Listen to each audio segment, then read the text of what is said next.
Assalamu alaikum wa rahmatullahi wa barakatuh. When we speak on Ramadan, the month of mercy, when we speak on preparation for the month of Ramadan, when we speak on maximizing your Ramadan, when we speak on Ramadan as practiced by the Salaf al-Salih, when we speak on a successful Ramadan, etc., etc., and etc., we know that all of these titles and these names and these concepts are good, but they're only partially good.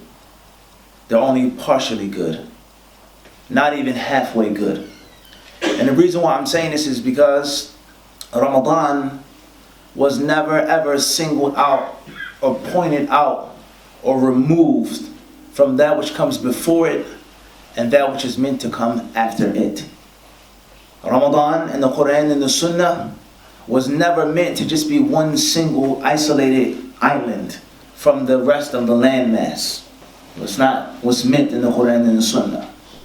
Secondly, the second proof why I made that statement is that Ramadan was never meant, it was never intended to be something in which you do things just for the month of Ramadan, and that's it.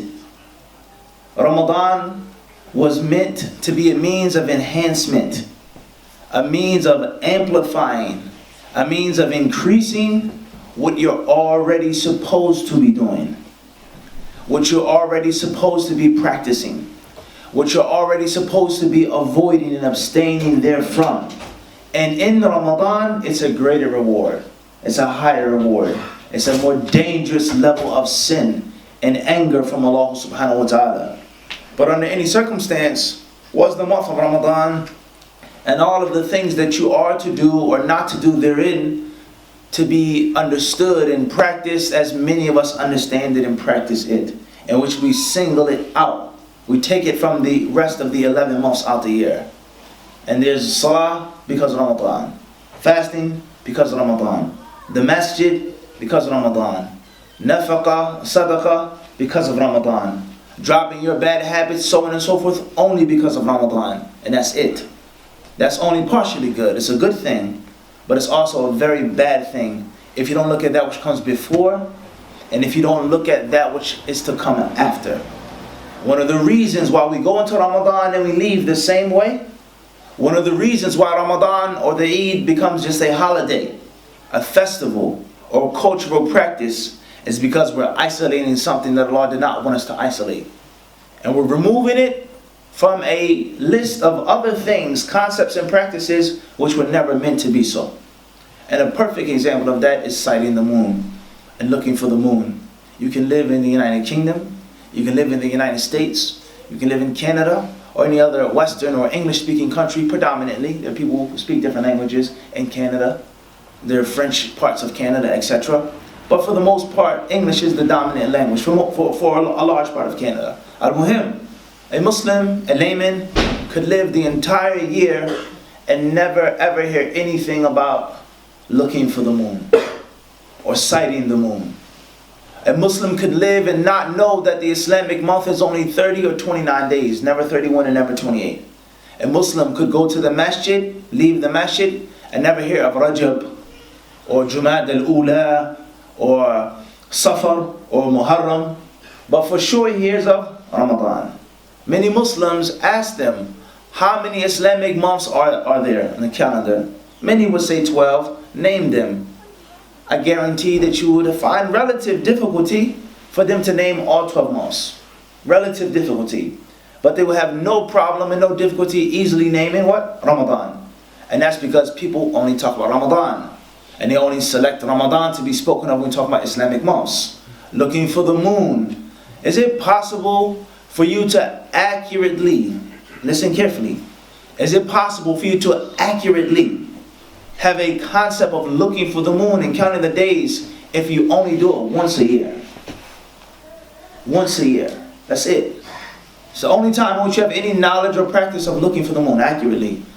How do we know what day of Sha'ban it is unless we've looked for the moon? And the only reason why we look for the moon after Ramadan or Ramadan is over is because we want to eat. and we want to have Eid. Once the Eid is done, who from among us looks for the moon? And who talks about looking for the moon? Ask yourself the question, honestly. Who speaks on the moon sighting? And it goes back to what? The calendar. It goes back to the calculation and the calendar, which is supposed to be impermissible. It's supposed to be an innovation. It's supposed to be something that the people of knowledge don't depend upon, so on and so forth. So how hypocritical is that from us to depend upon a thing for 10 months, 11 months, and then say it's totally useless and impermissible for 1 month? Unless we have a warped understanding and concept of Ramadan. And there is no before and there's no after. And this is one of the reasons why we're plagued with that which we are plagued with. This is one of the reasons why we're plagued with that which we're plagued with. It's because we don't look at the whole entire picture. And Ramadan it comes as a package. What you do before Ramadan has a direct effect on what? On Ramadan itself. What is your intention to do after the month has a direct connection to what you did in that month, as we're going to prove and explain. So the point is that Ramadan has a pre-game and Ramadan has a post-game. There are preparations that you must make for this month of mercy. Spiritual preparations, mental preparations, physical preparations, and without a question, worldly preparations. And once the month of Ramadan has come and went, it's gone, there's also review, revision, and study that you must make. You have to sit down and mentally, spiritually, physically, and also worldly. The Masjid, it sits down and it looks at its cost. What was spent in the month of Ramadan? How much money did we raise? How much sadaqah was collected for the bills of the center for the other months? What damage was done to the Masjid? The carpet needs to be repaired because there were so many people who prayed in the Masjid in Ramadan. The wudu station has to be repaired, etc. Anyone of any type of worldly understanding, they review things and they look down. They sit down and they look at what took place after the fact. And that helps them for the next event. That helps them for the next event. And also allows them to continue to relive the epicness of what just happened. When we talk about the culture of sports, something that most of our youth love and they're connected to. They love sports. When a team wins a championship game, they just don't win the championship and go home and that's it. Rather, the game was so epic, it was so legendary, that they must continue to relive the game. And they do not allow you to forget that this team is the world champions. They are the world champions, and this is how they won. These are the struggles that they went through. This is what took place, and they make a highlight reel. And it allows them to do better the next season, perhaps. And even if they don't do better the next season, it allows them to have more of a benefit from that game and that championship. And the athlete who only plays the game, prepares not beforehand, reviews and studies not after, basks not in the glory afterwards, we know that person at best can be average, mediocre. And that is why many of us as Muslims, our practice in the month of Ramadan is oftentimes just sensational. It's just a sensation. It sounds good, it looks good. We come up with a title or a fancy name. We come to the Masjid, and once Ramadan is over, it's back to normal life. And that is extremely problematic. And that is what I don't want to do with you guys tonight. I don't wish to come here and to romanticize things. The month of mercy sounds beautiful, but the mercy of Allah Azza wa Jal can be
Why do you put your right hand on your left hand? And some of those ulama, whether it was Imam Shafi or not, they would say, because I'm holding my heart. As if I'm holding my heart. And there are other interpretations of why the right hand is placed over the left hand in the salah. So from that aspect, your bones are not what? Slacked. If it was total submissiveness in which you just stood helpless and lifeless, your bones will be slack. But that's not the case. You're holding yourself firmly in the salah. So al-khushu' is not just one translation. There's several meanings, and oftentimes those meanings go in more than one direction. Go in more than one direction. I mean, understand this? When you do something naturally, you don't think about it but so much. And the moment you think about it too much, you make a mistake. You have too much consciousness of the thing. Let it flow naturally. And the moment you don't think about a thing, you become careless, you can also make a mistake. Is this not the case? So Allah says, قَدْ أَفْلَحَ الْمُؤْمِنُونَ. The believers are successful. They are winners. الَّذِينَ هُمْ فِي صَلَاتِهِمْ خَاشِعُونَ. Those who have khushu' in the salah. وَالَّذِينَ هُمْ عَنِ اللَّغْوِ مُعْرِضُونَ. Allah says, and those who turn away from and avoid al-laghu. They avoid speech which is of one of the following scenarios. Number one, the speech which is haram, impermissible to mention. Or the speech which isn't haram, but it isn't beneficial. It's not a benefit nor is it a harm. Or the speech which is permissible to make, and it could be a benefit, but it's something that you can say which is better. You can spend your time and your energy in a better way talking about something which is better for your deen or for your dunya. That which is idle, is void, it doesn't have no benefit in, let alone something which is disliked, let alone something which is clearly haram. Allah says, those who turn away from this type of speech. This is from the descriptions of the believers. So let us ask ourselves the question, why did Allah subhanahu wa ta'ala mention these two traits to be ingredients of the success of the believers? Three pieces we have. Number one, success. Number two, those who make khushu' in their prayer. Number three, those who turn away from false and idle talk. What's the secret behind these three things being in the beginning of the surah before anything else? Some of the ulama of Islam who specialize in the balagha of the Quran, the miraculous eloquence of the Quran, they say is that he or she who talks idly, who talks foolishly, who mentions these things before they pray, the chances of them having khushu' in the salah is slim to none. Slim to none for the one who makes a laghu outside of the prayer to have khushu' inside of the prayer.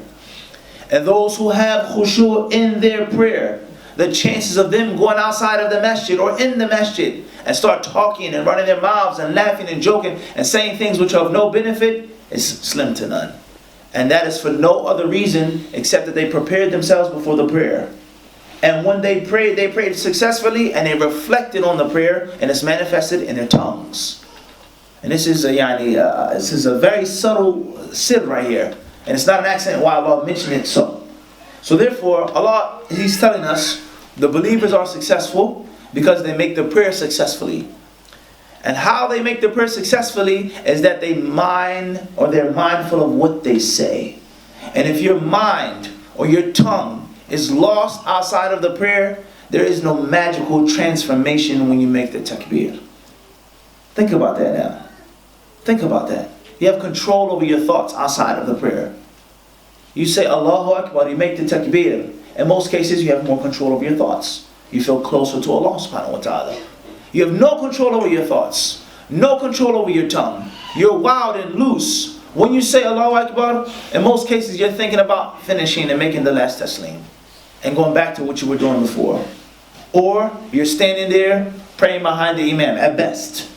You may think of a few good things at best. But that khushu', that level, is almost impossible to reach. And that's because the salah is nothing more than a reflection of what you do before the prayer. And that's because what you do before the prayer is reflected inside of the salah. What you do before the prayer has an effect on the prayer. What you do in the prayer has an effect for that which comes after the prayer. And this is the Islamic thought of preparation, of execution, and of critical review and analysis. Three pieces: pre, post, and during. just like sports. We practice for the game. We train for the fight. We prepare. We look at the tapes. We strategize. Then we have to execute. There's no more strategizing anymore. There's no more preparation. We're actually in the middle of the game right now. We have to play. And after we play, this is where we made a mistake. This is where we went wrong. This is where we fell short. And this is what we did very, very, very well at. So let's prepare for the next game and the next season. وهكذا. وهكذا. And how well you played. And the points that you scored. And all of the highlights that rises, that grows stronger and stronger. And you don't forget what you did. And the same applies to the month of Ramadan. So Sha'ban. And then there's Ramadan. And after that, of course, there's Shawwal. We have proofs from the Quran, from the Sunnah, which instruct us to do so many things during all 3 months. Especially the main concept of Ramadan, which is fasting. What did the Prophet ﷺ say and do with regards to fasting in Sha'ban? What did the Prophet ﷺ say and do with regards to fasting in the month of Shawwal? And that's for no purpose except for what I've just explained to you. As Ramadan is not to be isolated. That's not the only time in which you know hunger and thirst. Ramadan is not supposed to be the only month in which you know the Masjid. Ramadan is not supposed to be the only time in which the Quran is recited and read in your home. But it's supposed to be read and recited all of the time. But in Ramadan, even more. In Ramadan, more fasting. In Ramadan, more prayers. In Ramadan, more mercy. In Ramadan, more consciousness. I'm aware even more. But it doesn't mean as soon as the Eid comes, I go back to being unconscious. And just being picked off by the shaitan. And nah, can't work like that. And the moment speakers, not the layman people, not the subjects, but the speakers, the spiritual and religious leaders, when they do not critically bring this to the attention of the people, I believe that they have cheated them. They've cheated them. They haven't given them nasiha. And what you say is just okay to just come to the masjid just for Ramadan. And we're just going to do a lecture just on Ramadan and that's it. And no advice is given before or after. And the people are not reminded of what their duties are to Allah subhanahu wa ta'ala. And most importantly, the benefit. What do you get out of Ramadan when you make a proper preparation? What do you get from the month of Ramadan when you do things after that month? The 5 salawat. As Allah Azza wa Jalla also mentions in that surah, وَالَّذِينَ هُمْ عَلَىٰ صَلَوَاتِهِمْ يُحَافِظُونَ. Those who strictly guard their salawat, all of their prayers. What do we do before the prayer? You just make the takbir? No. There is the adhan. And then there is the miswak. And then there's the wudu. And then there are the sunnah prayers. And there's sitting on the front row. And there's making dua between the adhan and the iqamah. There is waiting for the imam to come out. There is the takbir. You make the salah. What did the Prophet ﷺ do and say and teach us for after the prayer? Subhanallah, alhamdulillah, la ilallah. You make istighfar, Allahumma anta salam. You sit and you wait in the place in which you offer the prayer. And then comes in the next prayer. And that is how one prayer leads to another. And the next thing you know, between Dhuhr and Asr, I didn't make that sin. Between Dhuhr and Asr, I didn't go back to that bad habit. Between Dhuhr and Asr, I actually thought about Salat al-Asr after Salat al-Dhuhr. And I looked forward to it. And then Asr turns into Maghrib. And Maghrib turns into Al-Isha. And Isha turns into Qiyam and Witr and Tahajjud, Fajr, etc. And then you get momentum. Then there's momentum. Now it's velocity. It's spinning down. And it's easier for you to be pious. But if you say it's Dhuhr time, I'll get up only when I have to make Dhuhr. I make wudu, pray, go back to sleep, go back to whatever I'm doing until Asr comes back in. Then you've isolated the 5 prayers from each other. You've separated them and you fall victim to just being an average person who makes the salah. So this is a very, very critical and extremely important concept of the month of Ramadan. And that is to look at that which comes before the month. Look at that which comes after the month. And most importantly, focus on the actual month. And if you do that, bi'idhnillahi subhanahu wa ta'ala, if you try this out, I guarantee you will be able to maximize your Ramadan. And you'll be able to practice it how the Salaf practice it. And you'll be able to get the mercy of Allah subhanahu wa ta'ala. And all of the different exotic titles that the people give for what? The month of Ramadan. You have a greater and purer understanding and a larger amount of appreciation when it comes to these things. As far as isolating Ramadan, moon sighting is only for Ramadan. Tahajjud, Taraweeh, Qiyam is only for Ramadan. That's another horrible, horrible fallacy spread among the Muslims. People think that there are special prayers for Ramadan. This is Tahajjud time, this is Qiyam time, and this is Taraweeh time. That's wrong. They're all names for one thing: prayer at night. At-Tahajjud, At-Taraweeh, Al-Qiyam, all of those are synonyms for one prayer. They're synonyms. Tahajjud and Taraweeh are not two different things. It's all praying at night, regardless of how many rak'ah you make. 8, 11, 12, 20, 40. Everyone understand this? Regardless of how many rak'at you perform, and regardless of when you make those rak'at, whether you make them after you sleep, before Fajr, you make them in congregation, you make them by yourself, they're synonyms for one thing. Everyone understand this? They're not different. And if the only time which you pray at night is the month of Ramadan, in most cases, you're not going to make the night prayers in Ramadan. If you make them, you'll find them to be heavy and burdensome. If you make them, you find them to be heavy and burdensome, you're not going to get the true effect. You're not going to get the full effect because it's something new to you. And it's only the Ramadan spirit. And once the month of Ramadan goes, that's it. And it's very dangerous when we begin to imitate the Jews and the Christians. Some of them only give charity when it's time for Christmas. Some of them, the only time they know Christ in the church is on Sunday, or when it's a holiday. And the rest of the days of the week, the rest of the months out the year, is secular nominal lifestyle. And that is why Christmas comes and it goes.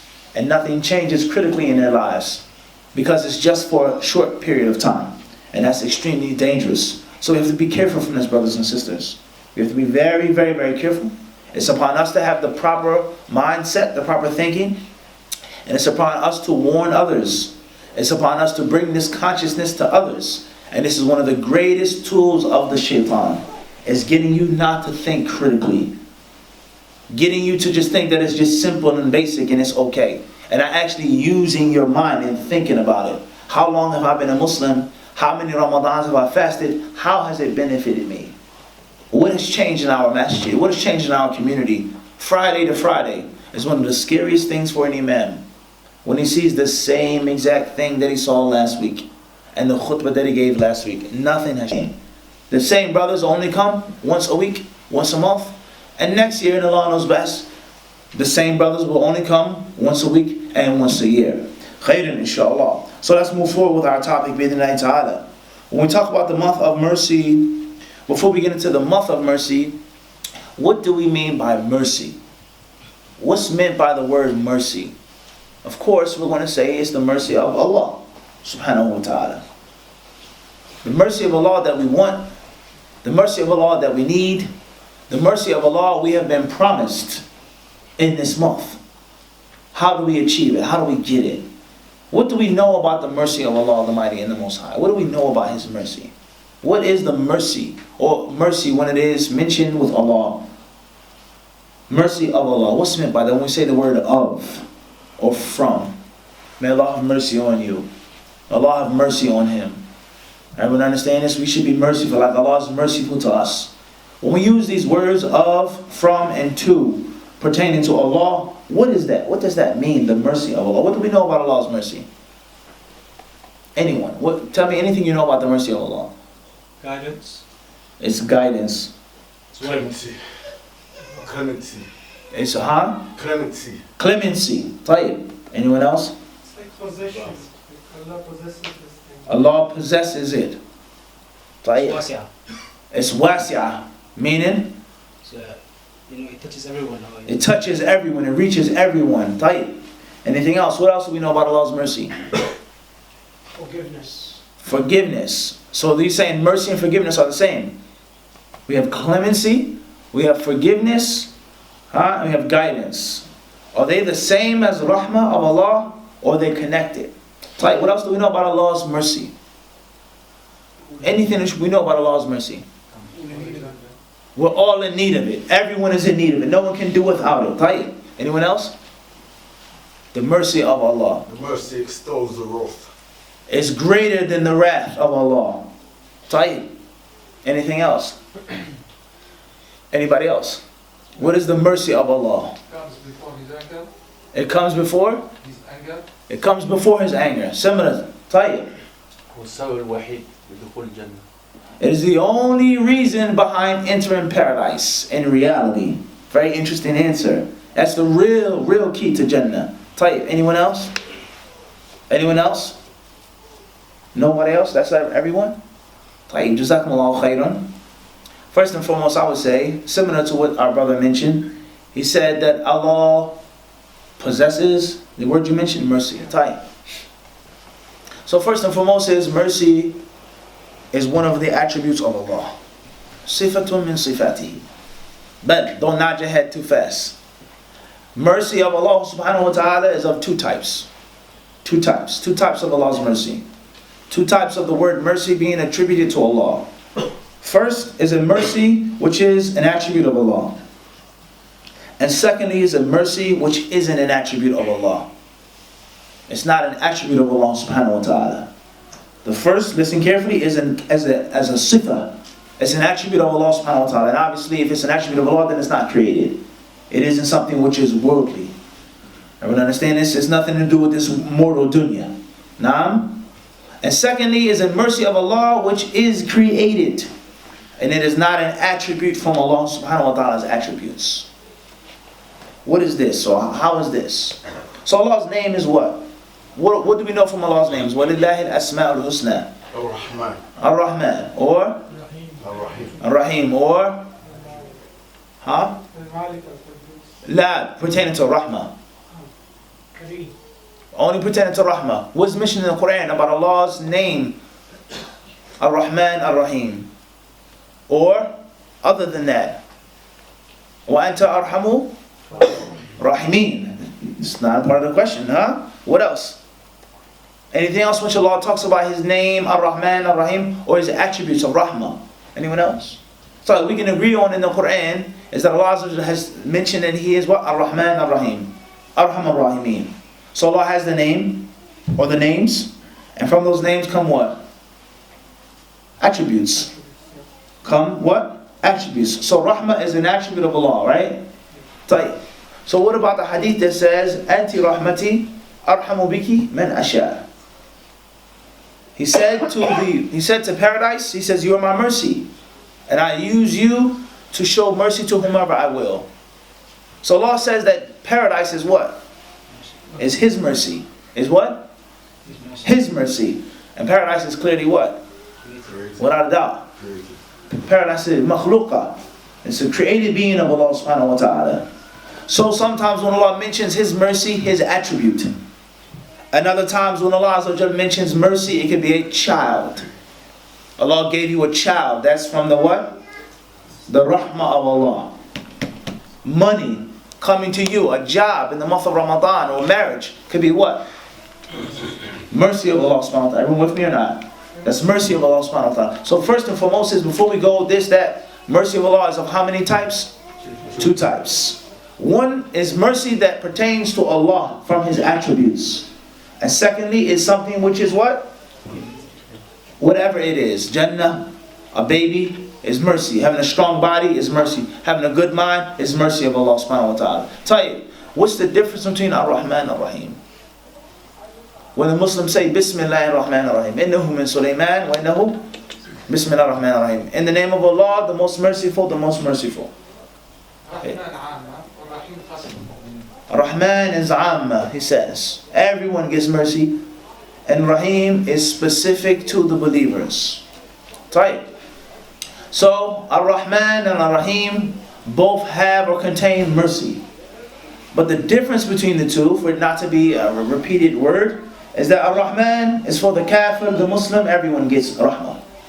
And Ar-Rahim is only for the believers. Tayyib. Inna Allah bin Nasi.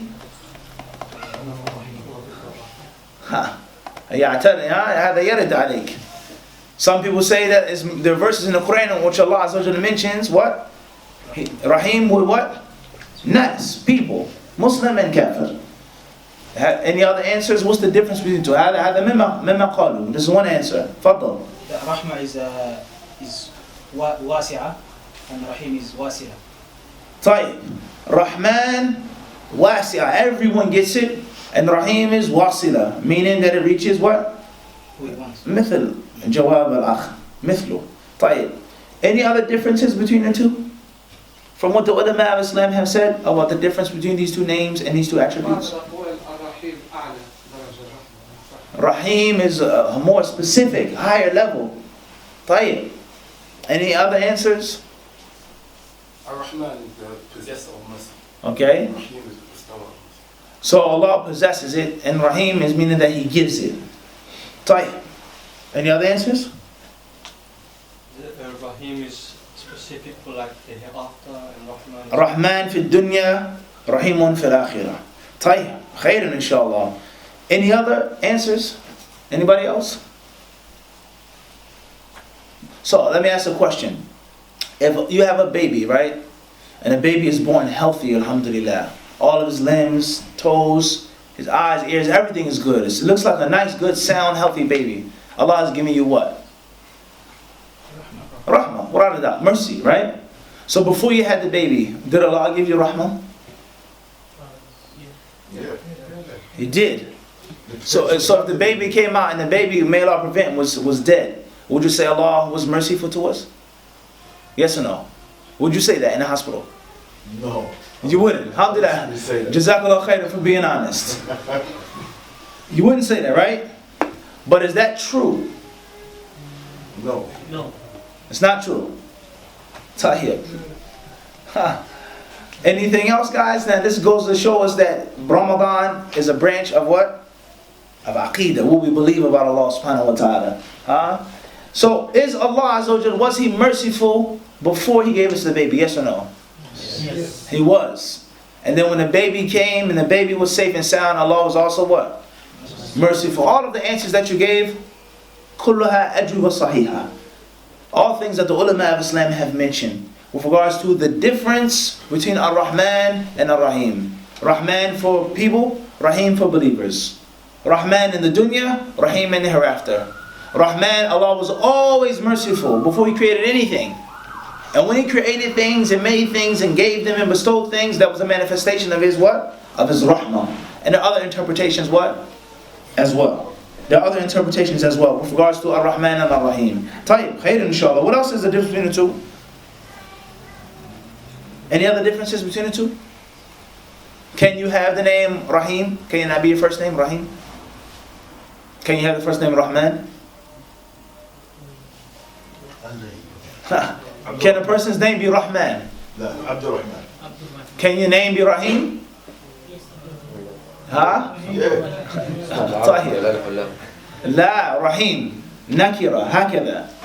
هل يجوز؟ لا يجوز. Can a person's first name be Rahim or last name? Muhammad Rahim. You say yes. Can a first or last name be Rahman? Say yes. You say yes. Ha. طيب خير إن شاء الله. Let's move forward. جزاك الله خيرا. جزاك الله خيرا. طيب. Next question is the difference between rahmah and maghfirah. مغفرة الله يستر عيوب الناس ويرحمها والرحمة ورحمة ايش؟ الغفر هو من الستر. سمعت هذا الشرط الأول واضح. الشرط الأخير من كلامك لم أسمع. والرحمة والرحمة عنه الرحمة هي الرحمة بدون الستر. يجب يعني الغفرة الستر شرط. واضح. حرر الجواب. والرحمة مغفرة. حرر صح. أنت بدأت صح لكن في الأخير حرر. المغفرة قلت الستر. مع الرحمة. كيف هذا يا شيخ؟ نحن الآن نريد هل بينهما فرق؟ الغفور بالستر. طيب. والرحمة المغفرة كذلك. فهمت الإشكال؟ نعود إليك. الرحمة يوم مغفرة الذنوب والتجاوز عنها سترها والتجاوز. ماشي. بعدين والمغفرة ستر والغفور اللهم اغفر لنا. الغفور ستر الذنوب. طيب لا كيف يكون اثنين يعني كيف يكون شيء واحد؟ يعني أنت قلت المغفرة ستر الذنوب والتجاوز عنها. كلام سليم. والرحمة مش ممكن تقول الرحمة هي المغفرة لأنك عرفت المغفرة ونحن نريد الفرق بينهما. الرحمة جزء من Let's say for example, astaghfirullah wa atubu ilayh. You make tawbah and istighfar. Are they different or are they the same? Everyone understand the question? We have one answer so far, which you didn't say is a bad answer, but it has to be precise. It gotta be precise. Is there a difference in the two?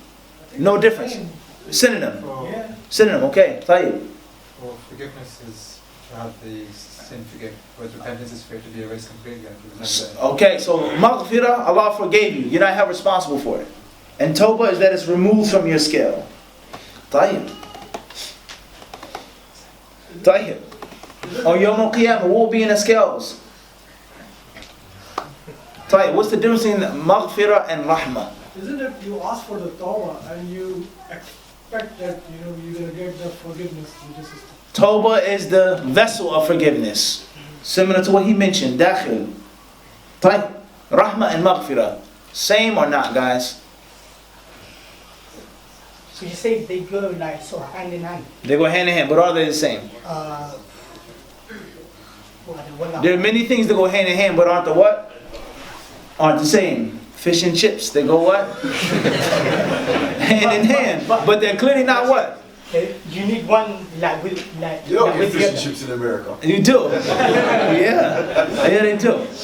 You need one. They do. They have many places that are like, with the British thing. They do. Yeah. Worldwide, we're famous. You need one with the other. You need one, but it doesn't mean that they're the what? Same. Same thing. That's the question. What's the difference between the two? If there is one. Fadl akhi. In Rahmah, Allah provides you guidance for a particular sin and you get away from that automatically before involving in it. But maghfirah is once you involve in it and then afterwards you realize and then you ask. So now we're dealing with an issue of time. Pay close attention now. An issue of time. He's basing his answer off of a time. Rahmah is for the present / future. Correct? What you're saying. And maghfirah is something that is what? Done. It's already done. I can't go back and fix it and change it. There's no guidance. I made the sin already. Tight. You guys agree on this? You guys agree on this? That maghfirah is for the past. Allah forgive me of my sins and have mercy on me in the future. We agree on this? Sounds معقول. المغفرة لما سبق والرحمة للمستقبل. Everybody can agree on this or not? No? I will go the other way around. Okay, you go the other way around. Life hereafter. Maghfirah for the hereafter. Life hereafter. And rahmah? Not all the time. All the time. Khayran, inshallah. Jazakumullah khayran. Let's move forward to the next point. Bidhnillahi ta'ala. Tayyib. So we said that the rahmah of Allah is of two types. Wa rahmati wasi'at kulli shay. The first thing that we know about Allah's rahmah is that rahmah of Allah is two types. Number two is that Allah's mercy has what?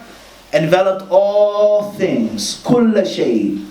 Tayyib. Number three. And I'm not going to give you the answer to that either. Or none of those issues. I'm not going to give you the answer to them. You have to research them yourself, inshallah. My job is to get you to what? Just think about them, inshallah. Number three is what? Nur. Inna rahmatullahi qareeb. Min al-mu'mineen. Qareebun min ish? Al-muhsineen. Tayyib. Allah's mercy is close. Not to all. It's close to certain servants and certain slaves. Those who do ihsan. Number four is that أَنَّ لَهَا آثَارًا مَحْسُوسَةً. The mercy of Allah can be tangibly felt. There are things that we see and feel and experience which are فَانظُرْ إِلَىٰ آثَارِ رَحْمَةِ اللَّهِ. How Allah gives life to the earth after it is dead, quote unquote, spring. Spring after the winter, right? So when you go outside, does the weather feel different? Do the trees look different? The flowers look different? That's all athar of Allah's what? Rahmah. And the same applies to Ramadan. You feel what? Better. You become a better person. Everyone understand this? After what? Ramadan. Number 5 is what? Is that Allah spreads that mercy. Number 6 is that there are certain servants who receive rahmah and other servants do not, even from among the Muslims and even from among the believers. There are Muslims who have a higher level of rahmah of Allah than others. There are certain servants of Allah who are all Muslim, all pray, all fast, but they get more of Allah's rahmah for one reason or another. After that, we have the concept of what? Is rahmah is from the things that each and every single Muslim is to wish for his brother. Everyone is to want Allah to be merciful to each other. And that's why I say, Assalamu alaikum wa rahmatullahi wa barakatuh. That's the first thing that you say to your brother when you meet him. You ask for the rahmah of Allah to be what? Upon him. Everyone understand this? So this isn't something which is only at nighttime when you pray, only in the month of Ramadan, but it's something which is a basic staple concept of the life of the Muslim, is invoking and wanting and asking for Allah's what? Asking for Allah's what? His rahmah. Invoking Allah for his rahmah and asking for his rahmah to be sent down. Tayyib, moving forward. وَكَانَ بِالْمُؤْمِنِينَ Rahima. That also proves that previous point. Tayyib, moving forward. Tayyib, how many aspects of Allah's mercy are there in this worldly life? How many are there? Did Allah give us all His mercy in the dunya? No. 99 He gave us? He gave us one in this. And what's in store? And what's in store in thereafter? 99. 99. So the whole entire world, how many continents, islands, all of the water, the birds, the fish, the animals, and it's only one part of Allah's rahmah. How can a Muslim think about making suicide? How can you allow a month, 2 months, 3 months, a year to go by and you're depressed? Clinically depressed. How can you lose hope from Allah subhanahu wa ta'ala's mercy? And this is only one of Allah's one section of the mercy of Allah subhanahu wa ta'ala. Just think about that now. No matter what you're going through, how bad could it possibly be? How can you feel that Allah won't forgive me? God won't forgive me. I'm ruined, I'm done, I'm hopeless. And it's also one of the tricks of the shaitan. As is mentioned in the 7th chapter, Surah Al-A'raf, that when Iblis was cast from paradise, when Allah told him to leave, you cannot be prideful here. You cannot have that type of haughtiness in this place. Iblis, he made many promises to Allah. And from those promises, he mentioned, لَآتِيَنَّهُمْ, he says, I will come to them. I will approach them. مِنْ بَيْنِي, he says what? From what? In front. And also, وَمِنْ خَلْفِهِمْ وَعَنْ أَيْمَانِهِمْ وَعَنْ شَمَائِلِهِمْ. Front, back, right, left. And then he says, and you won't find, he said to Allah, listen to this, most of your servants, they won't be thankful to you. Look at the knowledge of Iblis. The knowledge of Iblis, of shaitan. Most of your servants will be ingrate. They'll be ungrateful. What direction? Also, you never said fawqa, from above. هَذَا هُوَ. He never said above. So some of the ulama of Islam, they say that this proves is that no matter what the shaitan incites the servant to do, whatever waswasa he gives you, whatever dalal that you fall into, he can never ever cut you off from Allah subhanahu wa ta'ala. Never. No matter how much of a sinner you may be, no matter how much of a wretch you may feel that you are, but there's always mercy from Allah subhanahu wa ta'ala in this life, let alone with the what? The hereafter. And this is the fruit of having the proper aqidah. This is the fa'idah and the thamara of al-asma wa sifat, and you believe in it with your heart. It doesn't matter what the people do, what the people think or feel. How many times I relapse and fall back into the same sin. Allah is Ghafur Rahim. Tayyib, moving forward. What are some of the manifestations of Allah's mercy in the month of Ramadan? Number 1, quickly. Some of the manifestations of the month of mercy. Laylatul Qadr. When is Laylatul Qadr? When is Laylatul Qadr? With your hand up, go ahead. You. It's during the last 10 days or last 10 nights. Days or nights? Nights. Like you say, fast the 3 white nights. Do you fast at nighttime? In actuality, is Ayyam al-Bid or Layal al-Bid? Ayyam. Ayyam. Why is it called the white nights?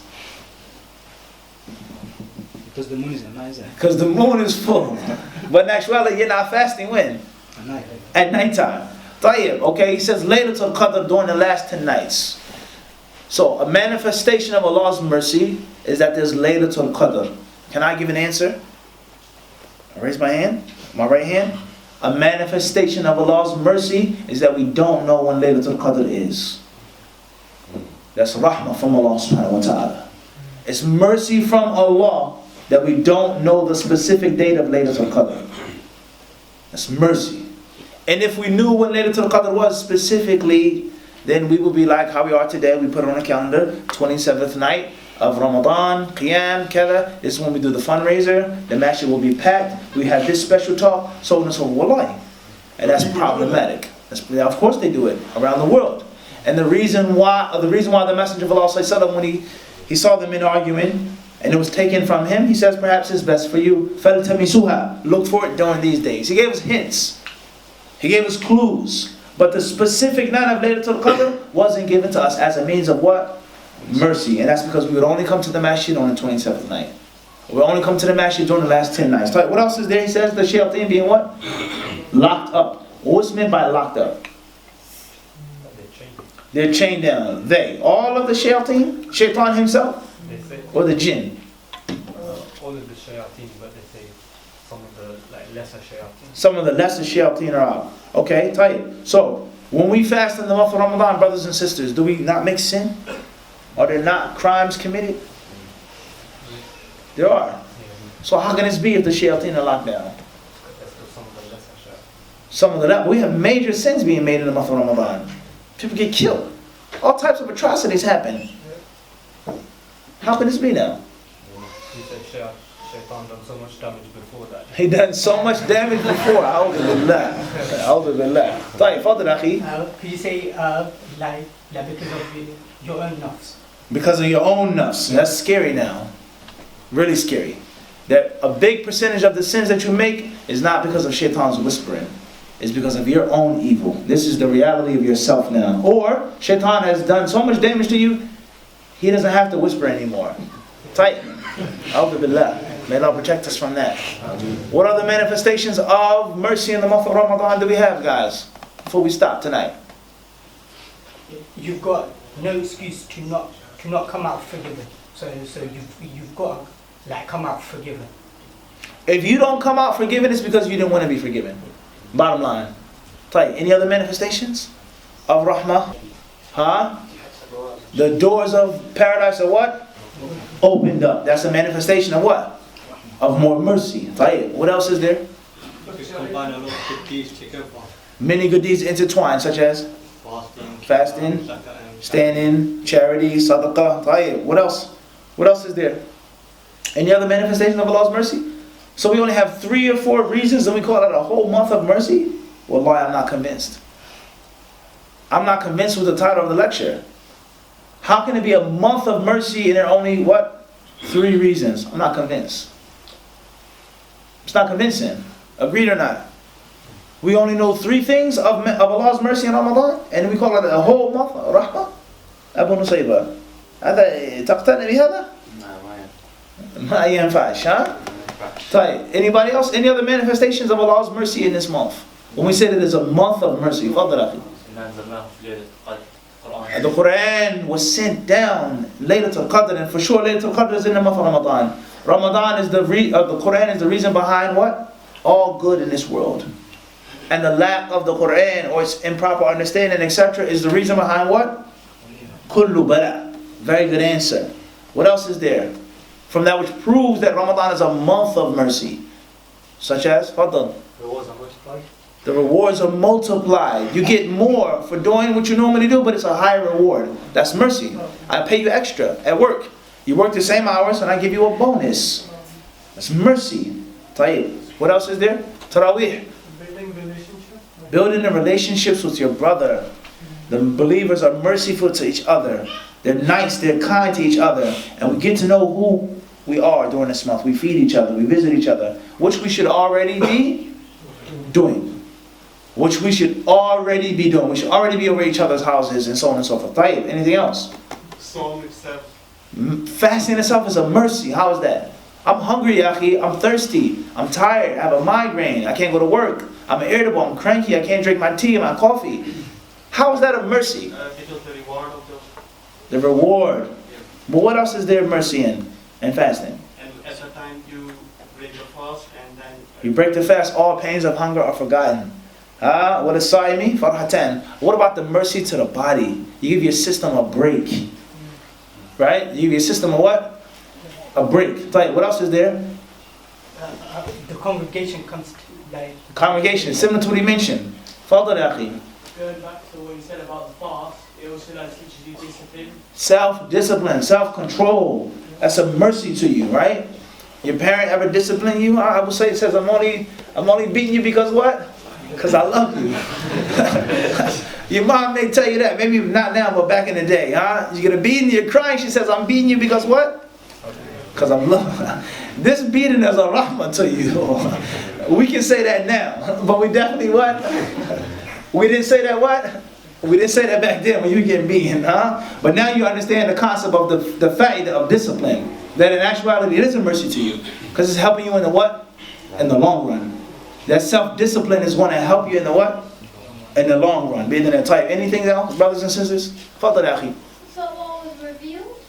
The what? The law was revealed? The law was revealed. The rulings. The Quran. Right. Good answer. Anything else, guys? Everyone understand the point? For us to say that a month is a month of mercy, we have to have what? More reasons. Alan.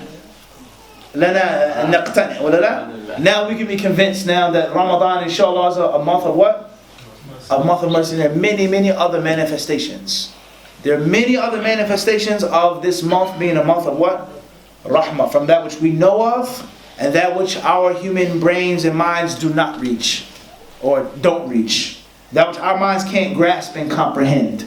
Is that is a mercy to our minds, our souls, and our bodies. And the month of Ramadan is also a mercy to non-Muslims as well.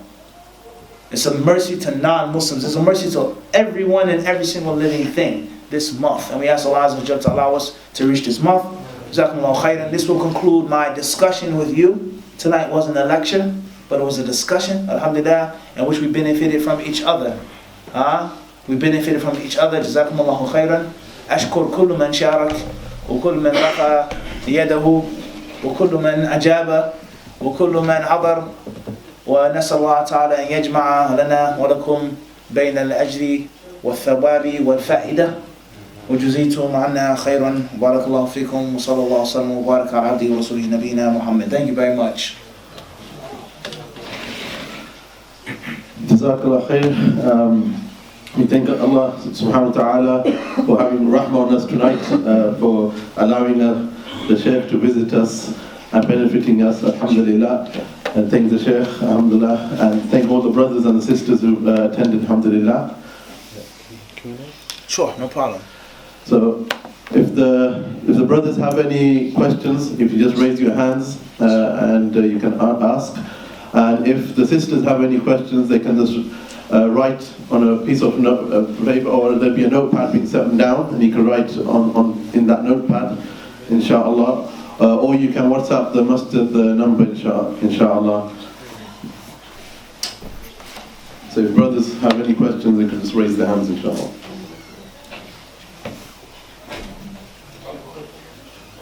Okay, so. Fadal akhi. I read an opinion that while we're fasting during the day in Ramadan, that we can't give food to the disbelievers. Okay. Is that correct? Right. Question says, I've read or I've heard an opinion that while you're fasting, when you're fasting as a Muslim, you cannot give food to non-Muslims, disbelievers, whatever they are called. Whether they work for you, let's say you have a construction company and you provide them with lunch, your laborers, your carpenters, or you work in a hospital, or you work in a restaurant, or it's your grandmother who isn't a Muslim, or your father or someone that you're taking care of. Is that correct? First and foremost, to keep things simple, you should not give a non-Muslim food during the month of Ramadan in the daytime. You should avoid it. It should be stayed away from. The best thing to do, the safest thing to do is stay away from it. That is the simplified answer, the best thing to do. Is it haram? Didn't necessarily say that. And one of the reasons why we don't say that is because this issue is a part of a larger issue, which is a part of another larger issue. And that is Ramadan. Why is it sacred? Is it sacred because of fasting, or is it sacred because of the time? Is the month of Ramadan sacred just because of fasting, or sacred just because of the time? The day and the night, or just the day? Meaning, if there's a woman who isn't fasting, if there's a man who travels, he breaks his fast, he returns to his home, it's 3 p.m., it's 5 p.m., many hours until the sun sets. Does he have to now refrain from eating and drinking? Or does he continue to eat and drink because he broke his fast for a reason? Does he have to make up that day? What is the purpose of him making up another day and refraining from food and drink for 5 more hours without any purpose? Because of hurmat al-zaman, hurmat etc. Or the concept of the non-Muslims, are they held responsible for the laws of Islam? هل الكفار مخاطبون بفروع الشريعة? Are the non-Muslims responsible for the laws of Islam? I.e., to simplify things, in the hereafter, will a non-Muslim be punished for shirk, kufr, and drinking alcohol? Or will the Lord just punish him for shirk and kufr? Everyone understand this? Muslims are not allowed to eat the flesh of swine. It's haram, because we believe in Allah. Non-Muslims are or aren't forbidden from that. And when the hereafter comes, will they be held responsible for them eating the flesh of swine, etc.? So this issue is based off of those two issues. We've given a simplified answer already, that it should be avoided. As far as the bigger issue, then there are two. What is meant by the sacredness of Ramadan? Because people are fasting, or the zaman, the time. And that's a very practical issue. I traveled, I came home, it's 4 p.m. I ate, I drank, I did the things when I was traveling. I'm now back in Reading. I'm no longer a musafir. Do I have to stop eating and drinking until Maghrib? Or can I continue to eat and drink until Maghrib? Because I already have to make up the what? The day. Everyone understand this? Some ulama say you cannot eat and drink for the rest of the day, and you have to make up the day. And that's because of this sacred, the time, the day, everything is sacred. And others, they say no. If you broke your fast, bisabab shar'i, a legitimate excuse, you're not held responsible for fasting the rest of the day. And that's because there's no point in that. You have to make up the day, and you didn't violate Allah's laws. Rather, you were implementing Allah's laws. So one says, this non-Muslim is not held responsible for fasting. They're not fasting. I have a responsibility of feeding them. I'm fasting, but they're not. Secondly, will the non-Muslims be held responsible for their bad deeds that go against the Sharia laws, such as eating and drinking in the daytime of Ramadan? Or are they only held responsible for Iman? Once they become a believer, now they're responsible for the ahkam. Everyone understand this issue here? And it's a very, very important issue, especially in the Western countries. Can I sell a non-Muslim something haram? No. You can't say no, you can't say yes unless you've done what? Answer the what? The first issue. We understand this or not? Listen carefully once more to simplify things. Simplify it again. In the hereafter, when a non-Muslim stands in front of Allah, will he be held responsible just for Iman? Or is he held responsible for not having Iman and all of the haram things that he did his entire life? Of alcohol, of fornication, of this and of that, which are clearly haram to us, the mu'mineen, inshaAllah. We can't answer the question unless we what? فهمنا إيش؟ المسألة التي تنبني عليها تلك. The masala here, will the non-Muslims be held responsible for the rules of the Sharia? If you say they're held responsible, they can't eat during the month of Ramadan. We cannot sell them unlawful things that we don't eat, because they're not allowed to enjoy them what? As well. Everyone understand this? Everyone clear on this? And many other issues such as perfume, high heel shoes, all types of revealing clothes. You can't sell them to the non-Muslims because they wear them outside, not in the house. Outside the house. I'm not F1. Everyone understand this? If a person says no, they are not held responsible for these detailed issues, Allah will punish them for the lack of what? Iman. He's a kafir, khalas. If he was a Muslim, then he would be held responsible for doing the haram acts as well. Everyone understand this? So therefore the ulama of Islam, they have a very long discussion with regards to this issue. Will a kafir be punished for not paying zakat? Will a kafir be punished for not making salah? Will a kafir be punished for eating during the daytime? If you're forced, You're in a situation when you have to feed a non-Muslim food at the daytime, then do it if you have to. But try your best to manage your time, manage your schedule, your restaurant, or whatever the case may be. If it's an issue of life or death, it's an issue of someone taking medicine, then that's a different story. A necessity, such as your grandmother who isn't a Muslim, and you're responsible for her. She's not fasting, she has to eat. Even if she's not that old, she can fast if she was a Muslim. But she's what? Not a Muslim. Or your little brother, another perfect example. Or anyone that you're what? Responsible for. Anyone that you're what? Responsible for. Everyone understand this? And obviously you can see how this is going to be problematic with many jobs in 2019. Because I work in a restaurant. I don't have the liberty of taking off an entire month. I have to serve food to people that aren't fasting. Rather, many Muslims may come into my restaurant who aren't fasting. وارد ممكن? Of course it's possible. Many people that aren't fasting, they'll come into my restaurant. Or I sell cigarettes and vape and things like this. And non-Muslims, I know he's a Muslim. He comes to my restaurant, can he buy these haram things from me? Can I even sell them? That's besides the point. But can I sell them to the Muslim? Everyone understand this? So avoid it if you can, inshallah. And Allah knows best. So a question from the sisters. If teenage girls or boys choose not to fast due to sports or exams at school, do they have to pay fidya?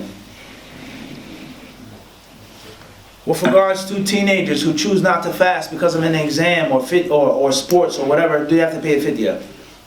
If you don't have a legitimate reason to fast, you have violated the laws of Allah subhanahu wa ta'ala. And if you have violated those laws and you failed to fast, you have to make tawbah first and foremost. You have to make tawbah. You have to repent to Allah. Number two, you have to make up those days according to some of the ulama of Islam. And some of them say if you've missed the fast intentionally, there's no point in you making it up. And Allah will never accept it from you. You've lost that. It cannot be regained. And others say no, tawbah. Everyone agrees tawbah is mandatory. Then they differ on al-qada. Making up the days and making tawbah. Number three, paying a fidya, quote unquote. Many people, they misunderstand this word fidya. A fidya is something that you pay for some type of excuse. A legitimate reason. A legitimate reason. Breastfeeding woman, pregnant woman, something like this. In which they broke their fast with a legitimate reason. Do they have to make up the day and pay fidya? Pay fidya and make up the day? That's a different issue, which we've discussed before and we'll discuss when we have the sister session, inshallah. You broke your fast intentionally. Intentionally. You violated Allah's laws. That's not a legitimate excuse because you have to take an exam or you have a game. It's not a legitimate excuse to break your fast. Unless it's something which is an absolute necessity. An absolute necessity. Alright? So at the end of the day, when it comes to doing haram acts, do you have to make a fidya or not? Perhaps the correct view is that you only pay a fidya when there's specific text. A specific hadith that mandates paying of the fidya. Such as intercourse during the month of Ramadan. And that's why some of the ulama of Islam, they say that if a person ejaculated in Ramadan, they masturbated, they broke their fast, they have to make tawbah, they have to make qada, and there's no fidya. And that's because that's not mentioned in the hadith. What's mentioned in the hadith, it says jima', as intercourse with one's wife, etc. So therefore, make tawbah, make up the day, ask Allah to protect you in the future, give extra sadaqah. As far as a specific mandated fidya, فهذا يفتقر إلى دليل شرعي. هذا يفتقر إلى نص صريح يوجب ذلك. والله أعلم. خير إن شاء الله. We'll stop بإذن الله. جزاكم الله خيرا. بارك الله فيكم. السلام عليكم ورحمة الله وبركاته.